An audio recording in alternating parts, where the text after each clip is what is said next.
Yan guys, nagluto ako ngayon ng munggo na may gulay. Hinaluan ko.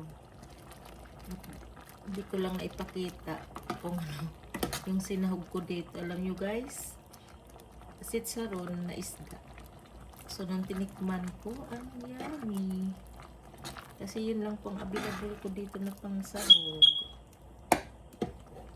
Sabi ko maiba naman kung ano yung kalalabasan ng aking ginisa na munggo. Masarap. Tapos konting asin lang nilagay ko kasi yung sitsaron na isda is malasa na. Sarap. Masarap siya guys. Masarap siya.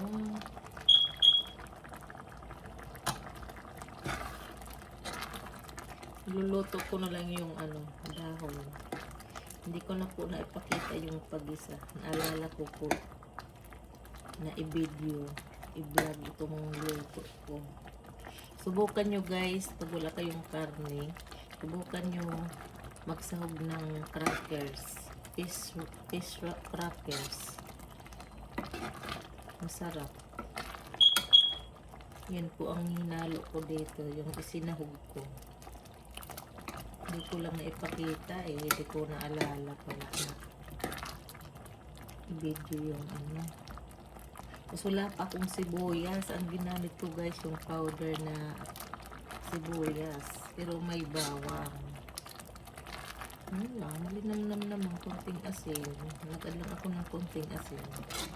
Hindi na masyado kasi medyo maalat-alat na rin kasi yung sitsaron, yung fish crackers ba yun? So, marami akong niluto. Kaya, araw-araw ako magbabaon sa trabaho ko. Kasi wala naman po ako pagbibigyan dahil nakakaya naman din mamigay pati di nila magustuhan, sayang at di nila kainin. Gulay na lang po yung niluluto ko niya. Takpan ko muna. Ayan guys. Thank you guys for watching. Kahit maiksi lang na video, ayaw ko rin masyadong lutuin yung gulay.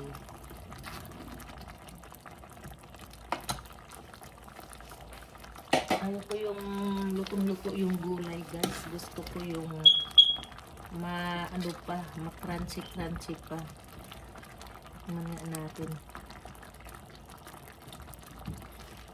Konting luto na lang yan. Okay guys, thank you guys for watching.